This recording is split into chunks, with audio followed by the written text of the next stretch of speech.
oduu simbirtuu kabajamtoota hordoftoota keenyaa artisti Taajuu Shurrubbee haala sukkanneessaan haadha warraasaa waggaa tokko dura lubbuu balleesse mana hidhaatii gadhiifamuu miidiyaa hawaasaarra qoodamaa jira. Mana hidhaa keessa akka gabaafame ergaa baga gammaddee gareelee dabarsaa jiran akkasumas gareelee ergaa baga gammaddanii maaliif dabarsituu jedhu gidduutti wal mormii mudataa jira jedhu.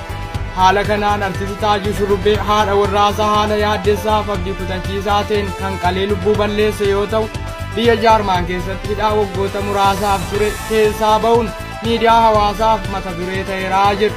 Haala kanaan Taajuu Shurrubbee ammatti deebii kan hin deebifne yoo ta'ullee miidiyaa hawaasaarra qoodamaa jira.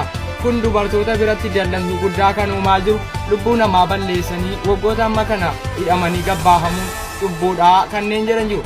Miidiyaa hawaasaa irratti kanneen Taajuu Shurrubbee baga nagaan baate jedhanii eebbisaa jiranus dabalaa jiru. Haala kanaan miidiyaan keenyas haaluma jiru ilaaluun ergaa baga nagaan baatanii gabaasuu yaala. Kun dubartoota biratti ija maaliin ilaalamaa akka jedhu dubartoota irraa infoormeeshina funaannanne gabaasa itti aanuun dhiyeessina.